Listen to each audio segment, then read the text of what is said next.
a todos a nuestra nueva sesión de lunes del Ateneo.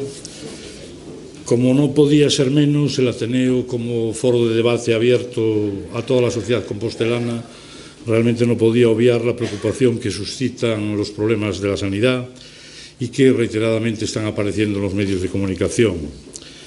Yo creo que me equivoco mucho si afirmo que para la mayor parte de los que asistimos a este encuentro la salud se encuentra en uno de los primeros lugares en nuestras prioridades y realmente por ello nuestras preocupaciones se agigantan cuando en nuestro entorno más inmediato asistimos a una serie de hechos que ponen en entredicho no solo la eficacia de nuestro sistema sanitario, sino también su organización. Hechos que se suscitan no solo a nivel de los usuarios del mismo, sino también de los propios profesionales del sistema.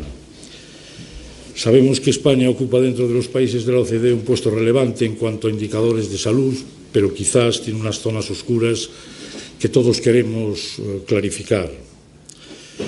Pues bien, para tratar este tema está con nosotros el profesor Julián Álvarez Escudero, que es catedrático de anestesiología y la unidad del dolor del Hospital Clínico, es también el jefe de servicio de anestesiología, reanimación y del dolor. Y entre sus características más importantes están que conoce el mundo hospitalario y el mundo académico. Es jefe de servicio es jefe de un servicio muy relevante dentro de lo que es la actividad sanitaria y es el decano de una facultad muy relevante dentro del ámbito de la formación de los médicos.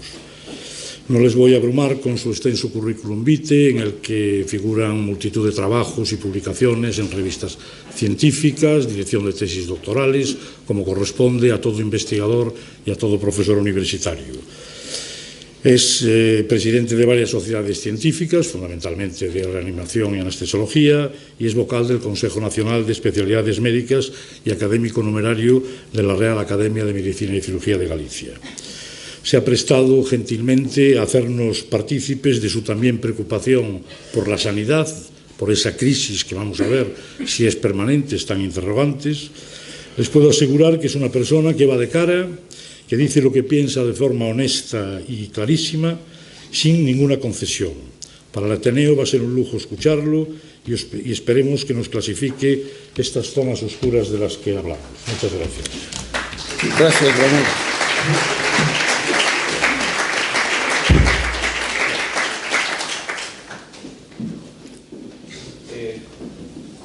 Manolo, me abrumas. El otro día tenía que dar una charla en Madrid y me dicen, ¿cómo te presentaron? Y yo, presentarme como lo que soy, anestesista de pueblo. Y me presentaron como anestesista de pueblo, que realmente es lo que soy. Lo que has dicho es verdad, pero solo significa una cosa, que ya no soy tan joven como había sido.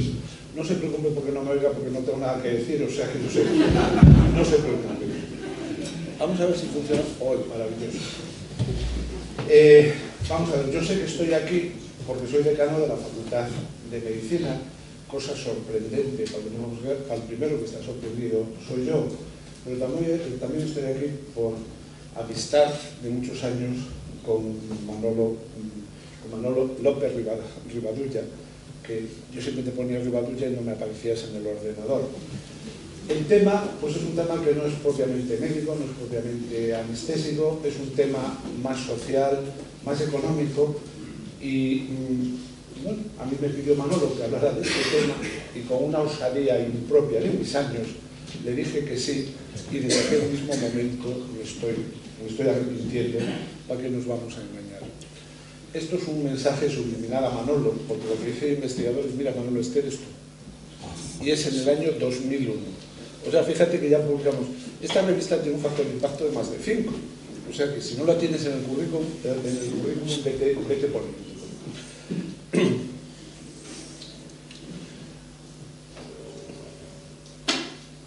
Tenía que haber salido. Este es mi conflicto de intereses. Yo les adelanto que soy un absoluto fanático de que los médicos expongamos públicamente el conflicto de intereses. Es decir, es imposible trabajar en la medicina de hoy si no tienes conflicto de intereses. El conflicto de intereses, lo peligroso no es tenerlos, es ocultarlos. Entonces, yo como mi sociedad, como saben que la OMS aconseja que todos los profesionales, cuando hablan en público, pronuncien y digan claramente el conflicto de intereses que tienen. Pero el verdadero conflicto de intereses que yo me gustaría, antes de seguir, anunciar, es que toda mi vida profesional la he realizado en la sanidad y en la educación pública. Tengo el máximo respeto por los compañeros que hacen total o parcialmente práctica privada, como no podía ser de otra forma. No intento engañarles, mis opiniones no tienen por qué ser objetivas, es más, seguro muchas de ellas, aparte de equivocadas, son totalmente subjetivas. Decía mi abuela que el que gasta más de lo que tiene se arruina de todas, y a mí nadie me ha demostrado que eso no es cierto. Y finalmente, no soy un experto en nada, como veremos posteriormente, y encima soy un osado, a pesar de los múltiples años que tengo, y me he metido en un jardín del cual no sé si voy a salir con bien. En cualquier caso, muchísimas gracias por haber venido y que sepan que estoy absolutamente abrumado. Decía Manolo que tengo una cierta experiencia académica, bastante reciente. No se piensen ustedes que nací catedrático, ni muchísimo menos, me costó muchísimo ser catedrático, y les voy a contar.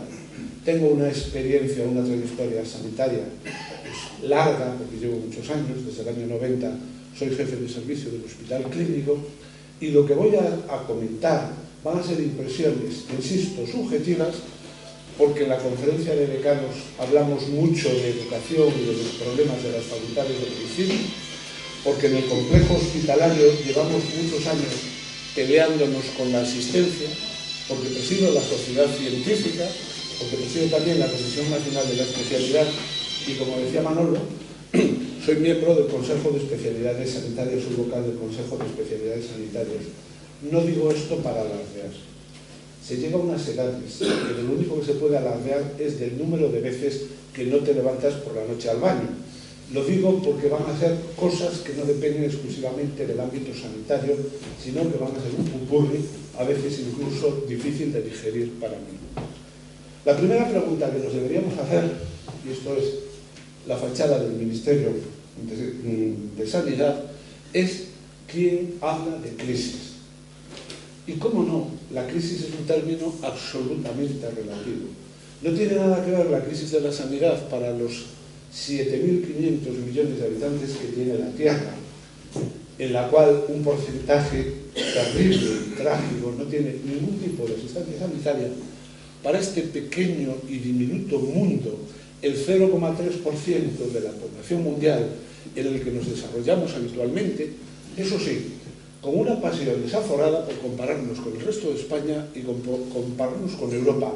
Nunca nos vamos a comparar con el África subsahariana, pero continuamente nos comparamos con Estados Unidos, sin tener en cuenta que son sistemas absolutamente diferentes y que Estados Unidos en muchas cosas, por ejemplo en la investigación, marca la pauta, pero no marca la pauta en la disponibilidad de recursos sanitarios para toda la población, es decir, no marca ni muchísimo menos la pauta en la accesibilidad a los servicios de salud, que como saben están muy restringidos y hay 50 millones de americanos que no tienen derecho a ningún tipo de asistencia sanitaria. Somos, por tanto, el 5,8% de la población de España. Y primer punto, tenemos el 5,5% de los médicos. Es decir, no estamos ni mejor ni peor. No se preocupe usted, que vamos a hablar largo y tendido de eso de no hay médicos, faltan médicos, lo cual es evidentemente una falacia como lo de los cocodrilos en las alcantarillas de Nueva York. Antes de seguir adelante, y no tengo ningún compromiso por el Sergas, y me conocen bastante bien porque como soy políticamente incorrecto, me peleo frecuentemente con ellos, aunque les tengo muchísimo aprecio y respeto, el Sergas tiene un excelente sistema de salud, tanto en los centros de salud como en los hospitales. Personalmente, y no tengo datos objetivos porque no tengo tiempo de hacer estadísticas, creo que el País Vasco, Aragón y Galicia son las tres comunidades que mantuvieron el tipo en asistencia sanitaria durante esos 2 años de crisis, que por cierto nos dicen que no ha acabado, que volvemos al segundo capítulo de la crisis. Hablo fundamentalmente de asistencia quirúrgica, que es lo que más manejo, pero les podría contar comunidades con salarios al 75% y sin ninguna actividad de autoconcertación, pero comunidades que están al lado de la nuestra. No tengo ningún interés de hacer un análisis económico y no tengo ningún interés de dorarle la píldora al Sergas, porque les puedo garantizar que no tengo ningún interés de opositar a ninguna de las plazas que pueda ofertar, porque estoy muy contento donde estoy. Los datos que voy a exponer, que algún dato hay que hablar, si vamos a hablar de la crisis de la sanidad, son los indicadores de salud del 2017, creo que son los últimos publicados, y de los datos de España en cifra del INE, que están publicados en el 2018, pero que curiosamente me he dado cuenta que los datos sanitarios los ha sacado de los datos sanitarios, de los datos de salud del 2017. Luego, los datos de salud prácticamente son iguales en un sitio que en otro, aunque los indicadores de salud del 2017 están mucho más pormenorizados y son muchísimo más claros.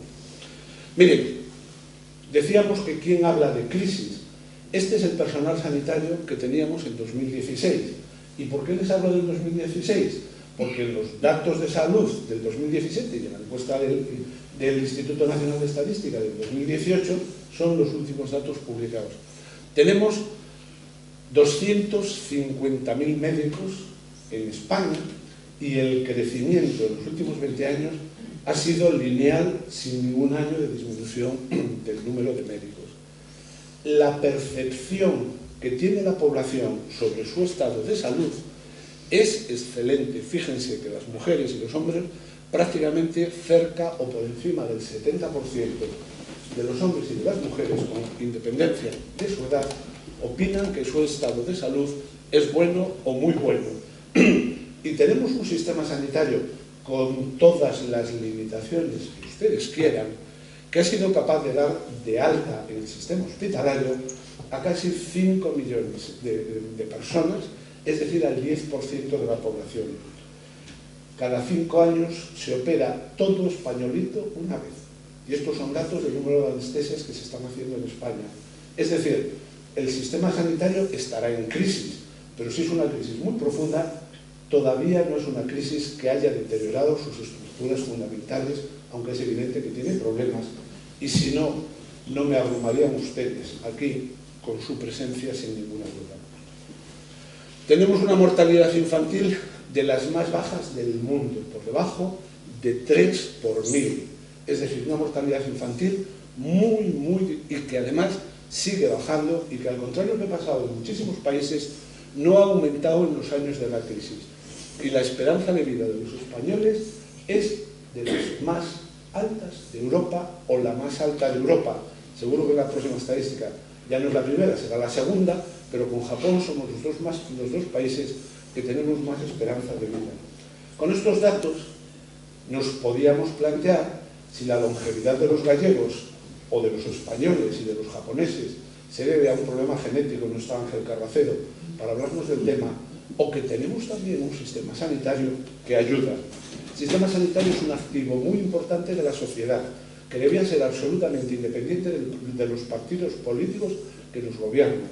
Y yo personalmente, que llevo toda mi vida, desde que tenía 23 años dedicado al sistema sanitario, no veo con buenos ojos esta especie de cacería descarnada contra una estructura que es uno de los bienes más potentes, uno de los activos, uno de los intangibles más importantes que tiene la sociedad gallega y española, a pesar de tener algunos problemas que vamos a intentar presentar o discutir o al menos mencionar. Los años de vida saludable, fíjese que Galicia y Asturias son las dos comunidades que tienen estadísticamente menos años de vida saludable según lo que espera la población que va a ser su vida. Estos son los datos de nuestra comunidad en la esperanza de vida y, como ven, está bastante en la media de todas las comunidades autónomas. ¿Cómo no iban a aparecer los trasplantes? Yo les adelanto que me hice de Twitter en diciembre. Pero como soy sí, nunca había hecho estas cosas y en diciembre me hice de Twitter. Algunos de ustedes me siguen y yo los sigo, ¿para qué nos vamos a engañar?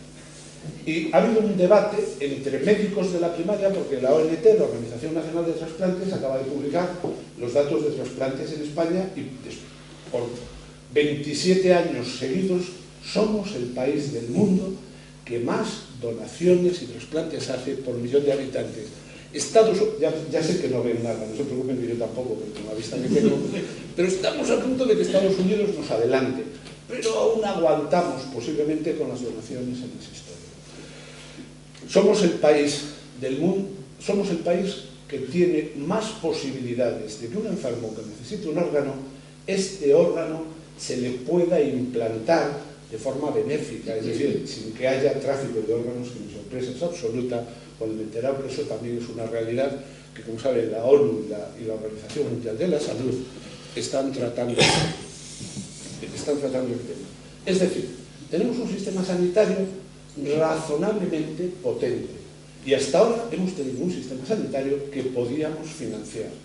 La duda fundamental es saber si en un futuro vamos a ser capaces de financiar este sistema sanitario, porque saben perfectamente que esta bien o mal denominada medicina de precisión que nos está llegando, baje usted, porque yo soy anestesista y al tener la luz más baja, se me duerme el público, se queda sedado, y después de un paseo militar, al cabo nos tomamos un café y prontito a la cama que hacemos.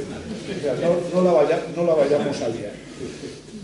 Es decir, tenemos un sistema sanitario que se ha convertido en una pieza fundamental de lo bien o mal denominada marca España. El problema es que como población del sur de Europa que somos, tenemos la tendencia a publicitar excesivamente los logros que tenemos y a destruir o a ser muy sangrantes con los problemas que tenemos, que no son menores. Una cosa es informar y otra cosa es publicitar. Y la publicidad, que aunque no sea engañosa, puede dar mala información, es un problema para las expectativas de la población. Mire, esto es de un periódico de Granada.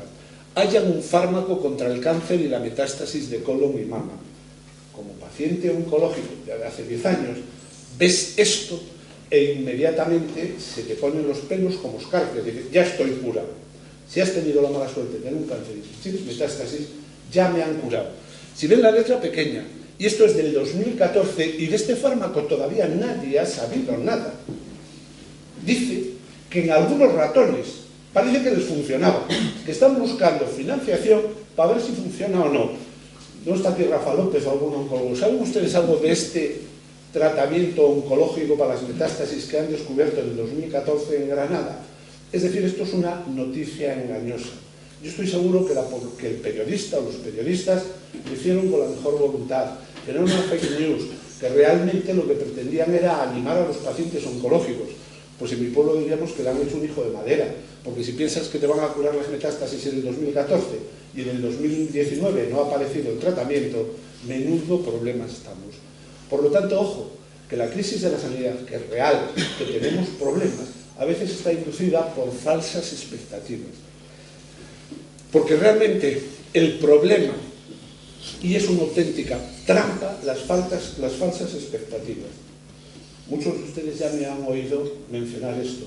El Sergas promete, el Sergas no, todos los sistemas nacionales de salud de todas las comunidades autónomas prometen sin ningún rubor la inmortalidad y la felicidad. Y esas son dos prestaciones que desgraciadamente no tienen financiación en el sistema sanitario. Podrán decir lo que quieran, pero ni somos inmortales ni somos felices. Y cada vez que se dice que se puede hacer una anastomosis entre la boca y el ano, resulta que esa anastomosis no serviría para nada. Luego, las falsas expectativas son un problema real y a veces no somos honestos informando a la población. Curamos el 50% de los cánceres, lo cual significa que no curamos al otro 50%. Y nadie habla de ese 50%. Es decir, llega un paciente con un problema oncológico y dice, por Dios, si ahora el cáncer se cura, el 50%, porque la letra pequeña, como en los contratos, es lo que desgraciadamente no leemos en sanidad. Evidentemente, hemos vivido años duros, 10 años de recortes que explotan la sanidad, noticias del país, o 3 muertos en la sanidad gallega que comprometen nuestro sistema de salud. Mire, con el máximo respeto por esta noticia, por supuesto, 3 pacientes no pueden comprometer el sistema de salud de los hospitales que tenemos en Galicia, de los centros de salud que tienen en Galicia. Luego, 3 muertos en hospitales gallegos comprometerán a los médicos, comprometerán a las ambulancias, pero no podemos destrozar el sistema sanitario por incidentes, que no son menores, pero a veces no son más que incidentes. Hemos perdido una oportunidad clarísima del sistema. Ha habido épocas de bonanza, pero todos los economistas saben, y aquí hay economistas significativos, que cuando el coste es cero, la demanda tiende al infinito. Sí, si el coste es cero, la demanda es infinito, y líbreme Dios de estar defendiendo el copago, pero sí que deberíamos reflexionar, porque, insisto, a coste cero, la demanda va a ser infinito, y es un axioma que se cumple absolutamente siempre. Dentro de estas crisis de la sanidad hay 2 temas que nos preocupan. Una es las listas de espera. Todas las encuestas dicen que las listas de espera son insoportables, y yo estoy de acuerdo. Es decir, si tienes dolor en una rodilla y han fallado otros tratamientos y te van a poner una prótesis de rodilla y esperas mucho tiempo doliéndote, los aires te fastidian el estómago, pues tu calidad de vida va a disminuir. Yo entiendo, por supuesto, el paciente que lleva unas semanas, unos meses en lista de espera y que se queja amargamente. Luego, esto es un sistema o un problema que el sistema no ha sido capaz de solucionar. Posiblemente, no me pregunten por qué, tenemos unas listas de espera que a lo mejor son más largas, no, a lo mejor no, seguro son más largas de lo que deberían ser. El otro problema es el problema de las urgencias, que, como sabe, está muy de moda en nuestro hospital clínico, e incluso hemos abierto algún telediario a nivel nacional. El problema de las listas de espera, el problema de la sanidad primaria, de la medicina de familia y, evidentemente, el problema de las urgencias son 3 motivos de preocupación que yo creo que deberían significar un debate y no una pelea de gallos por qué modelo debería ser el que solucione estos problemas.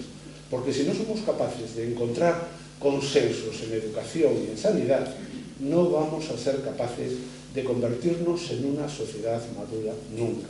A mí me gustaría, y ya sé que es predicar en el desierto, que el problema de la sanidad y el problema de la educación saliera del campo político y se convirtiera en un debate social que generara la búsqueda de soluciones. Porque lo que nos llega son tratamientos de $400.000. Y no sé si somos capaces de pagar muchos tratamientos de $400.000. En cualquier caso, urgencias, listas de espera, medicina de familia, son un problema, pero a lo mejor el problema es más profundo. ¿El gasto en sanidad es un gasto o es una inversión? Los economistas me van a decir inmediatamente, o no, Paco, que eso es una inversión, porque mantiene una población saludable, feliz, contenta, que produce mucho. Hombre, no sé si a los 95 años ya voy a tener yo capacidad de seguir produciendo mucho, y voy a gastar mucho a los 95 años si llego.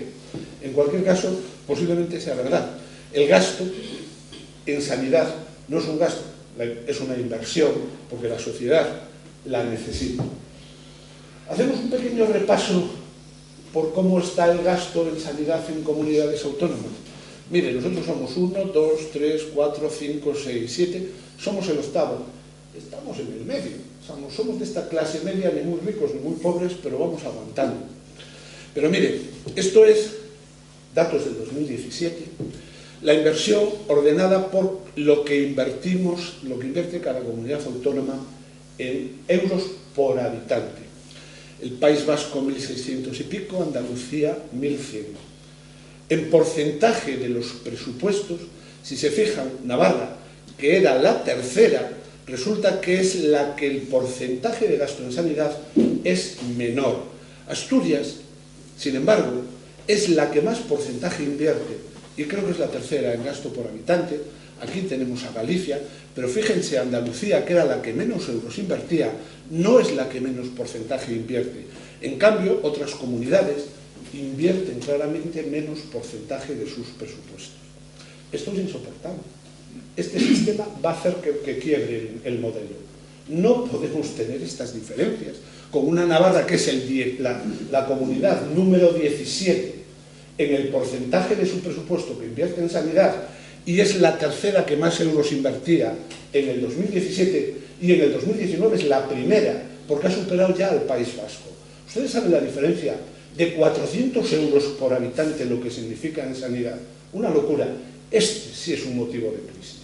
Y este es un motivo que puede hacer quebrar el sistema, en mi modesta opinión, y por supuesto que es exclusivamente una opinión y no un diagnóstico. Ya me gustaría, en este tema, ser capaz de diagnosticar la situación, pero inmediatamente. En un país de 46 millones de habitantes, fíjense que tenemos 4 cuadrantes. PIB alto, gasto en sanidad bajo. Hombre, Baleares, en el 2017, miren dónde está. PIB alto y gasto sanitario bajo, perdón, PIB bajo y gasto sanitario bajo, la Comunidad Valenciana y Andalucía. Galicia. PIB bajo, gasto sanitario alto. Y evidentemente el País Vasco y Navarra, que marcan claramente la diferencia. Escúcheme, nadie venga a pensar que tengo yo nada en contra del cupo, mi mujer es navarra. O sea, si yo en casa de mi suegra digo algo del cupo, inmediatamente me mandan a dormir al baño, vamos, sin ninguna duda. Pero sí que hay una diferencia abismal en los recursos económicos con los que cuenta una comunidad y con las que cuenta otra. No tengo nada, ni soy centralista, ni muchísimo menos, es decir, pero no podemos tener estas diferencias. No podemos estar una comunidad gastando 1.000 euros y otra 1.600 por habitante. Yo soy profundamente solidario, y eso es una aberración que creo que es terrible, pero, insisto, es exclusivamente una opinión. Bueno, pues España no es el país que más invierte en sanidad, eso está claro, y no es de los países europeos que más está invirtiendo en sanidad. Bueno, invierte muchísimo más Estados Unidos. Mire la cantidad de dinero que ha ido invirtiendo hasta el 2009 Estados Unidos por habitante para no conseguir una asistencia digna para toda la población, y miren el porcentaje del Producto Interior Bruto que está gastando Estados Unidos en sanidad, con un modelo que, en mi opinión, y soy absolutamente admirador del sistema sanitario americano, de la parte científica y de la parte asistencial, no de la parte de gestión. La parte de gestión me parece una aberración absoluta. Y como estamos en petit comité y entre amigos, me van a permitir que lo diga. Luego, si Estados Unidos, que es el que tiene la mejor sanidad para los que se la pueden pagar, gasta tanto dinero, es evidentemente que la cosa está clara. Vamos a echarle más leña al mono, vamos a echarle más dinero al sistema. No nos vendría mal, o es lo que opino yo. Pero también les digo que si no reformamos el sistema, e insisto, es una mera opinión, echarle dinero al sistema es como regar un bonsái. Nunca vamos a conseguir un roble. El sistema necesita reformarse. Y llevamos muchos años sin que nadie se atreva a plantear una reforma del mismo. Está envejeciendo mal, está desmotivando a sus profesionales, porque hemos seguido la política del café para todos. Y eso es un problema que tenemos que solucionar. Pero vamos a dejarnos de historias, Paco, y esto es matemáticas. A medida que incrementas la inversión, la esperanza de vida va aumentando. Aumento la inversión, aumento la esperanza de vida. Mire qué curva tan bonita. Hombre, aquí es evidente, estoy aquí y paso aquí. Eso sí que es una acción de gobierno que tiene un resultado llamativo. Pero si estoy aquí y voy aquí, la población no lo va a notar. Miren dónde está Japón y España, miren dónde está Estados Unidos, miren lo que gasta Estados Unidos, miren lo que gastamos nosotros, miren la esperanza de vida. Es decir, no es una ley matemática. Hay un clarísimo plató. Hay una parte que cualquier acción de incrementar los presupuestos radicalmente cambia el modelo, mejora la salud de la población sin ninguna duda. Y luego hay una parte de plató donde la relación no es lineal, o sí es lineal pero no aumenta. Es decir, estamos en un techo. No somos capaces de mejorar la salud de la población metiendo más dinero en el sistema, a no ser que hagamos un sistema racional.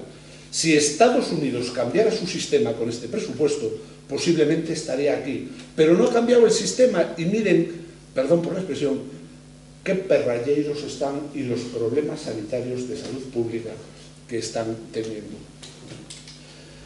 Cuando hay tal bonanza económica, corremos otro riesgo, que es los sobretratamientos y la iatrogenia, que es excepcionalmente cara. La medicina es muy cara, pero la mala medicina es horriblemente cara. Luego, cuando estamos en esta situación, es muy fácil caer en los sobretratamientos y en la iatrogenia. Este es un esquema que, aunque está en castellano, es del Instituto Nacional del Cáncer de Estados Unidos. Es un esquema muy simple, y abordar problemas complejos con una estructura simple o con ideas muy simples es un mal sistema.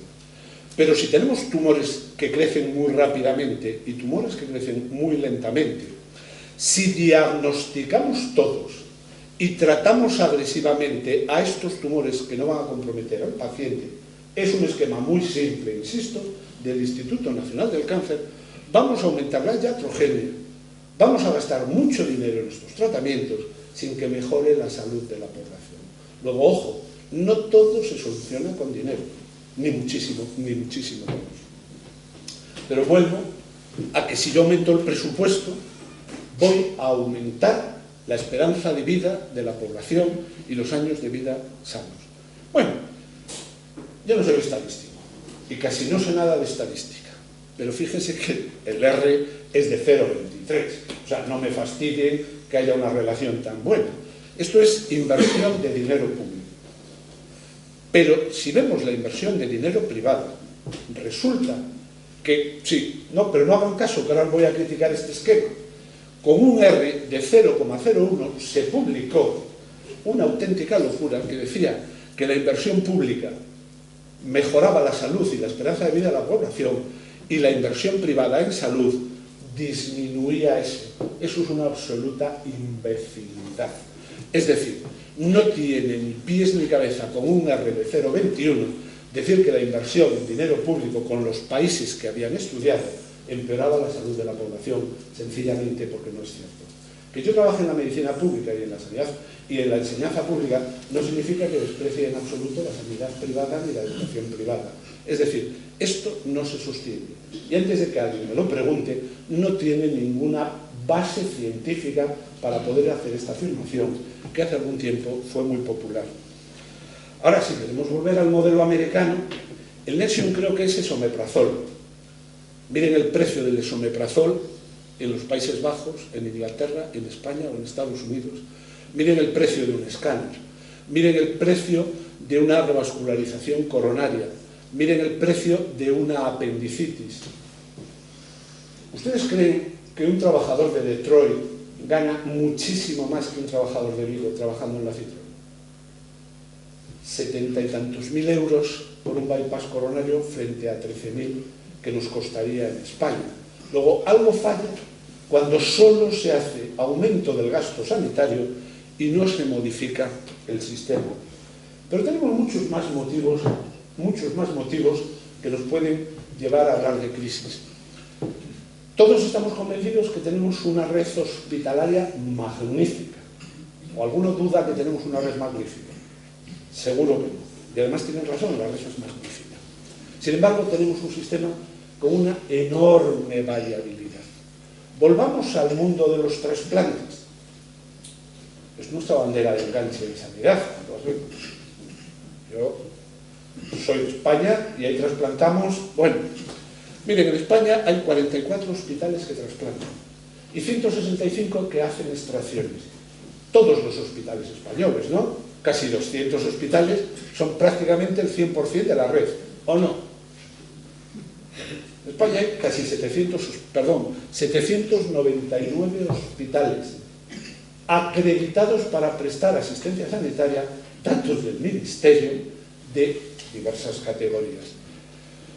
Miren, 799 hospitales, hay más hospitales privados que hospitales públicos, pero el número de camas es más importante en la sanidad pública. No me digan que estamos ahorrando el sistema privado, que estamos ahogando el sistema privado, porque no es cierto. Están conviviendo, a mí personalmente no me parece mala convivencia, pero bueno, es una idea que pueden tener ustedes, o pueden atacar o pueden adorar. En cualquier caso, no digan que estamos arrasando con el sistema privado, porque es rigurosamente falso. Es más, está creciendo mucho más que el sistema público. Y ha crecido muchísimo más durante los años de crisis. A nadie se le va a escapar. ¿Por qué? Porque aumentaron las listas de espera y la gente empezó a invertir en seguros privados sin ninguna duda. Pero el problema no es si el sistema es público o es privado. Decía el añorado por mí, Felipe González, que qué más da que el gato sea blanco que negro, lo importante es que caza ratones. ¿Qué más da? Que el hospital sea público, que sea privado, lo importante es que dé equidad en la asistencia sanitaria y que toda la población pueda recibir financiación para recibir esa asistencia sanitaria. Esto es muy de moda, esto es de hace unos días en el país, de la equidad en el acceso a la equidad en los resultados.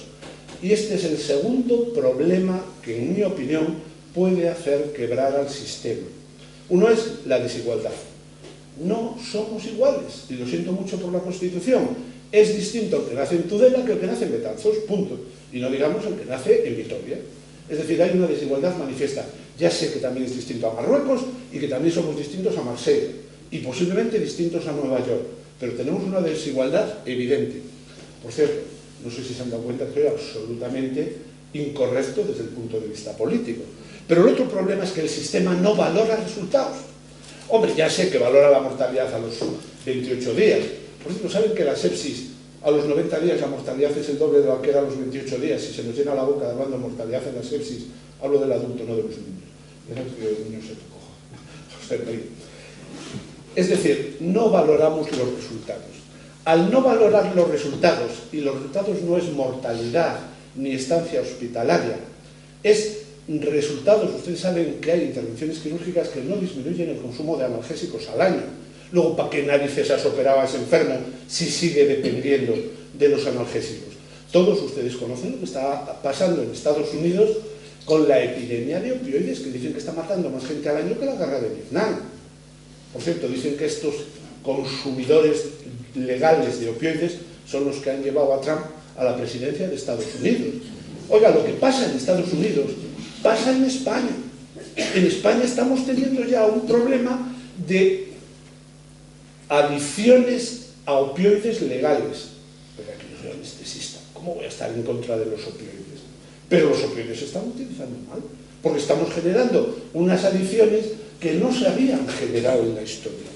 Es decir, no somos capaces, no claro que se puede hacer. No estamos evaluando los resultados reales de la actividad sanitaria y eso nos impide tomar decisiones para garantizar el derecho a una asistencia de calidad. Esto es una tragedia. Que no valoremos los resultados reales. Pero vamos a ser sinceros. En el miedo asombroso al cambio que tenemos, evaluar los resultados por servicios o por profesionales es un drama. Y no sé si esta sociedad médica está capacitada para hacerlo. Yo soy anestesista. Hemos convertido el quirófano en una fiesta y no sabemos lo que pasa ahora. Si es enfermo, no se ha muerto. ¿Y cómo está? ¿Se ha reincorporado a su actividad profesional? ¿Tiene una gran invalidez? ¿Qué calidad de vida tiene? ¿Ustedes tienen esos datos? Pues por favor que me los pasen, que hacemos un New England rápidamente. Tenemos... ¿Cuántas crisis llevo? Qué plasta y qué pesado soy. Ya no sé cuántas crisis llevo. Las diferencias en financiación, la falta de análisis de los resultados, la crisis de la primaria. Y yo, el otro día, pues no sé si estaba un poco frontalizado, dije que había una serie de problemas en la medicina primaria que había fracasado. El doctor Bugarín me contestó en La Voz de Galicia, cosa que le agradezco, porque si algo, saben los que me conocen, soy excepcionalmente respetuoso con mis compañeros. Soy de esos del código deontológico grabado a fuego en la piel y en el alma. Sigo pensando que la asistencia sanitaria, la medicina primaria, ha fracasado, no por culpa de los profesionales. Tenemos los mejores profesionales formados de la historia de este país, pero el modelo de los años 60 a lo mejor no es, o de los años 70, a lo mejor no es el adecuado en el 2019. 4 años de formación, capacidad de tomar muchísimas decisiones, y sin embargo, La medicina primaria está en crisis. Yo no sé si la inversión en medicina primaria, ahora los colegios de médicos están pidiendo entre el 20 y el 25% del presupuesto en sanidad que vaya a la asistencia primaria. Yo sería muy exagerado, el 100%, y que cada vez que el enfermo vaya al sistema sanitario, vaya con los recursos para que se ascienda. Es algo parecido, no exactamente, al modelo que tenía el National Health Service antes de Margaret Thatcher, aunque no es exactamente el mismo. Pero lo cierto es que efectivamente, en los años de crisis, el gasto o la inversión en los hospitales aumentó y no aumentó en la sanidad primaria, que no llega al 15%, que aunque se queda muy cerca. Nosotros sí hemos aumentado en los hospitales y la pregunta que nos deberíamos hacer, ¿por qué está peor la primaria? Pues miren, no propongan soluciones simples a problemas complejos. Y yo ese día, que no sé qué emisora me llamó, pues en lugar de reflexionar, pues dije que había una crisis evidente porque este modelo no está satisfaciendo las necesidades de la población. Eso es evidente. En cualquier caso, estas son las curvas, el gasto hospitalario, el gasto en atención primaria, que se ha comenzado, pero fíjense que evidentemente el 100% de lo que tenían, mire dónde está la medicina primaria y mire dónde está la medicina hospitalaria. Recientemente la primaria, en la reunión de coordinadores de la primaria, decía que exige una plaza de MIR por cada nuevo graduado en medicina. Vale. Yo estoy de acuerdo. ¿Cómo no voy a estar de acuerdo si soy profesor de una facultad y decano de la misma? Claro que quiero que todos los estudiantes de Santiago y de todas las facultades se puedan profesionalizar. Pues no sé si lo saben. El grado en medicina no profesionaliza.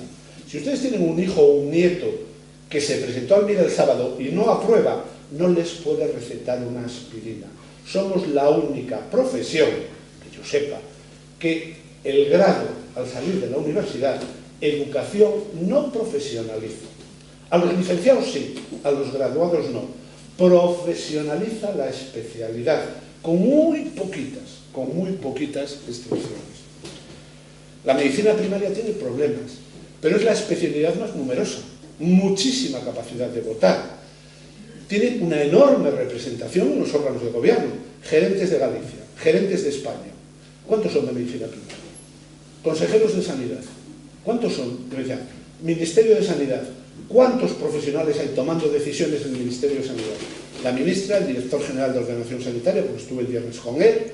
Es decir, y colegios de médicos. No lo estoy criticando, si son la especialidad más numerosa. Tienen una enorme representación en órganos de gobierno y en la organización médica colegial. Eso no es ni bueno ni malo, pero es así. Oiga, yo no me quejo. El presidente del Colegio de Médicos de Cantabria y la presidenta del Colegio de Médicos de Baleares es anestesista. Para una especialidad tan reñida como la mía, tener un decano y 2 presidentes de colegios de médicos, bueno, eso es un éxito que nunca más se va a volver a dar en la historia.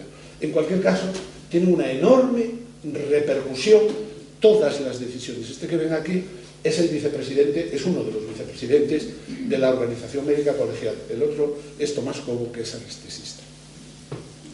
Hay problemas en la primaria, lo sabemos todos, lo estamos viendo en el periódico. Esto, vamos, no puse la fecha, pero es muy reciente, de hace un par de semanas. La Junta propondrá convocatorias extraordinarias de plaza de MIR en atención primaria. Y a mí no me parece mal. Pero, ¿a qué nos va a llevar esto? ¿Que haya una especialidad solo para primaria? ¿Se apunten los que quieran y luego en la especialidad general los que no les guste primaria se vayan? ¿Vamos a tener especialistas de primaria y especialistas de primera y especialistas de segunda?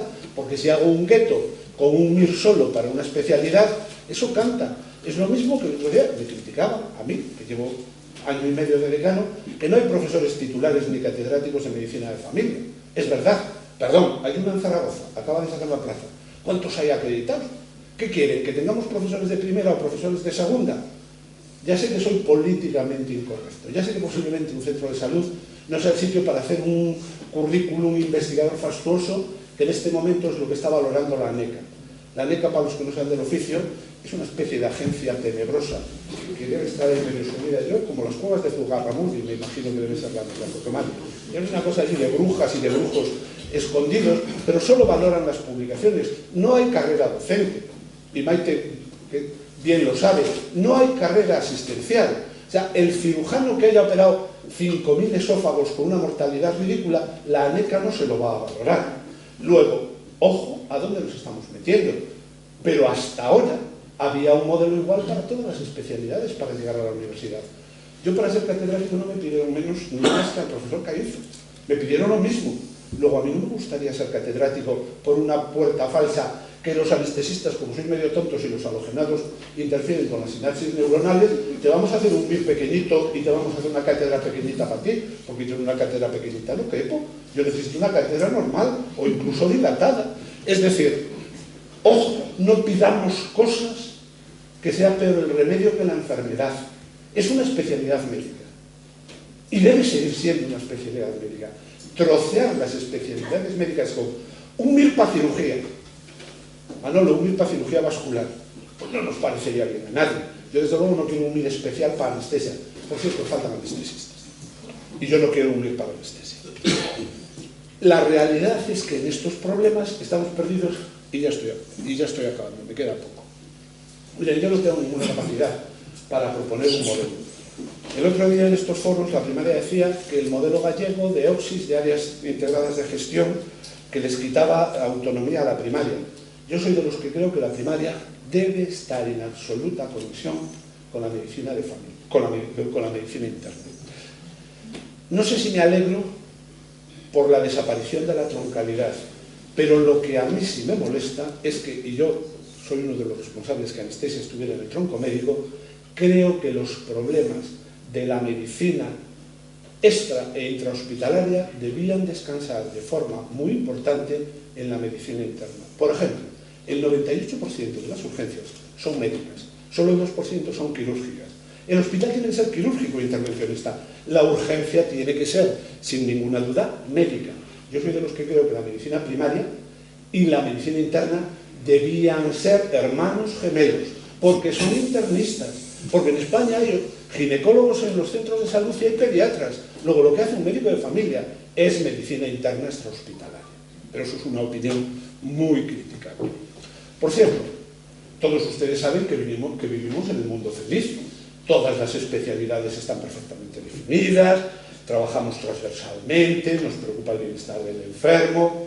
Bueno, pues les voy a mostrar una imagen de un grupo de jefes de servicio, no de Galicia, por supuesto, discutiendo por una ampliación del hospital. Es decir, cada especialidad se está buscando sus garbanzos y cada servicio está intentando crecer a costa de los demás, porque el N final no aumenta. Luego no me digan que todas las especialidades trabajamos así, porque es rigurosamente falso. Y este es otro problema. Porque si no trabajar en conjunto, no trabajar de forma transversal, aumenta el precio de los tratamientos. Insisto que estoy acabando, pero los puedo tener así hasta las 12:30 de la noche. O sea que no se preocupe. No, hombre, que tengo yo aquí, ya sé yo por qué diapositiva voy y ahora voy a ir un poco más rápido. Falta de médicos. Eso es una falacia que yo me canso de repetir, pero que ya voy a tirar la toalla. La próxima vez que me pregunten, sí, faltan muchísimos médicos.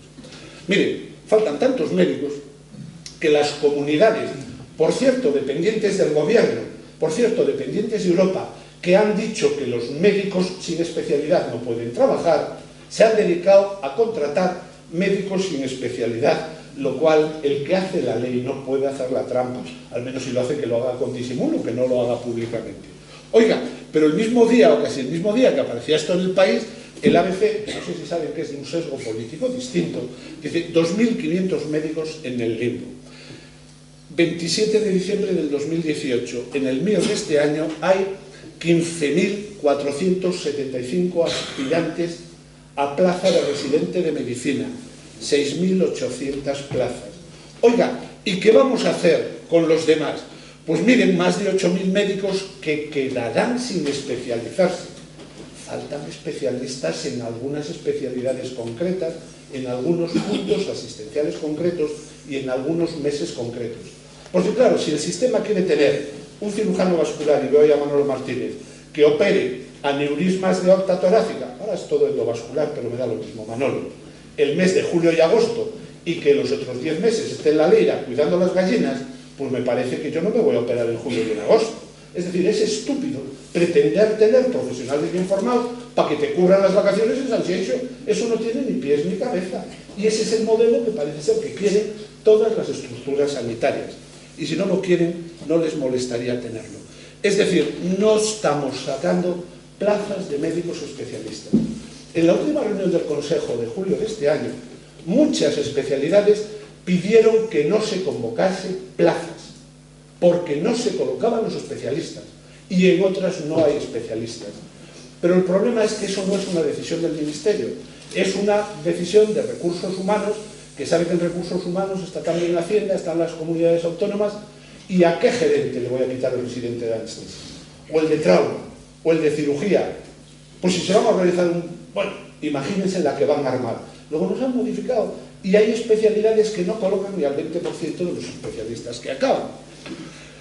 Tenemos, por otra parte, muchas especialidades que en nuestras comunidades autónomas tienen una variabilidad en el número de profesionales que cuesta entenderlas. Eso significa claramente que hay especialidades que se superponen, y las especialidades que tienen mucha variabilidad, como reumatología, por cierto, Manolo, angiología y cirugía vascular es de las de mucha variabilidad, y anestesia estamos por aquí arriba, no para darte envidia.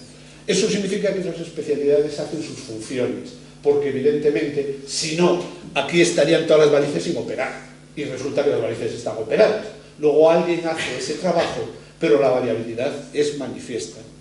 Si es verdad que en médicos de familia tenemos un poquito menos de los que tiene Europa. Pero miren, yo soy profundamente pro-europeo, y lo sigo siendo. Pero a mí me empieza a molestar el becerro de oro. ¿Alguien ha evaluado si estos 9,7 por 10.000 habitantes es lo de adecuado para Almería, o lo adecuado para Galicia, o lo adecuado para Londres? Porque sueltan un número de 9,7 como Europa. Pues no sé. ¿Alguien ha evaluado eso? Yo creo que no lo ha evaluado nadie. Pues ya empezamos con el mantra. Es que tenemos que ser el 9,7 como en Europa. Bueno, y deberíamos gastar menos en fútbol. Pero yo nunca he oído decir a nadie que tenemos los 2 equipos más caros del mundo, cada uno de los cuales tiene más presupuesto, no me puedo resistir a decir, que las 3 universidades gallegas. Claro, entonces yo esa mantra, es que en Europa son 9,7. Vale, ¿y a mí qué me cuentas? ¿Ustedes les parece lógico que este tipo que está haciendo esto no se pueda tomar un paracetamol cuando le duele la cabeza? Se está automedicando. El paracetamol, que yo sepa, no es un antibiótico. No sé si lo habrán cambiado. Luego, no me fastidien que hay que ir a por una receta para un paracetamol a alguien que se ha dado un golpecito y le duele el tobillo. No estamos medicalizando en exceso la sociedad en la que estamos, porque les permitimos hacer todo tipo de locura, y luego si te tomas un paracetamol te estás portando muy mal. Ya sé que ahora se van a levantar todos y se van a ir. La prevención no disminuye el gasto sanitario. El 50% del gasto sanitario se produce en el último año de vida. Luego, el que a los 55 años no tiene un cáncer de vejiga porque no ha fumado, va a tener un cáncer de próstata a los 79. Y si se muere del cáncer de vejiga, va a gastar el 50% de su inversión o de su gasto en sanidad el último año de su vida. Y si se muere del cáncer de próstata a los 79, lo va a gastar a los 79. Y de los 55 a los 79 ha seguido tomando paracetamol. Pero no seamos estúpidos, ha vivido mucho más, con mucha más calidad de vida. Luego la prevención es una bendición. Pero no me digan que ahorras, porque el que no se muere ahora se va a morir dentro de 5 años y va a gastar el 50% en el último año de vida. Luego que no te cuenten merengues. Claro que es mucho mejor prevenir, pero no porque te vaya a disminuir la receta, que no te la va a disminuir ni muchísimo menos. Ya acabo, ahora de verdad, Manolo. El perverso papel de los expertos. ¿Alguien sabe quién cualifica a un experto? Porque tenemos un máster online hecho por el Ayuntamiento de Johannesburgo y el Hospital de Dubái. ¿Eso te hace experto? Esos másteres ahora en el Ministerio están así, ¿eh? Pues a lo mejor sí, qué duda cabe. Mire, yo cada vez que me digo, oye, es un experto, ¿y es especialista? Ah, bueno, entonces si es especialista a lo mejor es experto. No, si es especialista seguro que es experto. Miren, esto es, y ya estoy acabando, no se me vayan ahora que les queda lo más interesante, 2 diapositivas.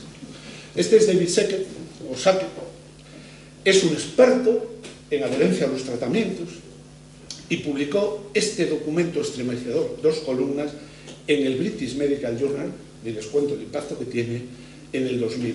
En síntesis dice lo siguiente: hace 2 décadas yo era un experto en el tema de adherencia terapéutica, ya sea en una reunión, la traducción la hice yo bastante rápido, o sea que a lo mejor hay algún gazapo, pero bueno, o a través de publicaciones, siempre se me dio la última palabra al respecto. Entonces me di cuenta que expertos como yo cometían 2 errores, él dice pecados, pero yo prefiero poner errores, que retrasaban el avance de la ciencia y dañaban a los jóvenes. En primer lugar, debido a nuestro prestigio, nuestras opiniones tenían mucho más impacto de las que merecían por razones científicas. Ya sea por deferencia, miedo o respeto, los otros no nos discutían. El progreso hacia la verdad se ve perjudicado en presencia de un experto. El segundo error era que la solicitud de becas y subvenciones y la publicación ante la solicitud de becas o la publicación de artículos, los revisores enfrentan la inevitable tentación de aceptar o rechazar las nuevas evidencias o ideas, no sobre la base de su mérito científico, sino en la medida que estén de acuerdo o en desacuerdo con las posiciones públicas adoptadas por los expertos en estos temas. Esto es una prueba de honestidad que me parece maravillosa. Abrumado por estas conclusiones, en 1983, y esto lo publicó en el 2000, escribí un documento en el que se pedía la jubilación obligatoria de los expertos y nunca volví a dar conferencias, ni escribí, ni evalué ningún manuscrito o proyecto relacionado con mi línea de trabajo.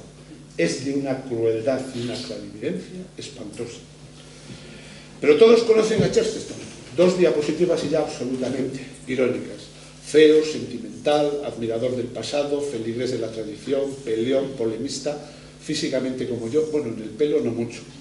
Chesterton definió dijo que el periodismo consiste en gran medida en decir que Lord Jones ha muerto a gente que no sabía que Lord Jones está vivo. ¿Se imaginan ustedes cómo habría definido las crisis de la sanidad? ¿Cómo habría definido a un experto sanitario?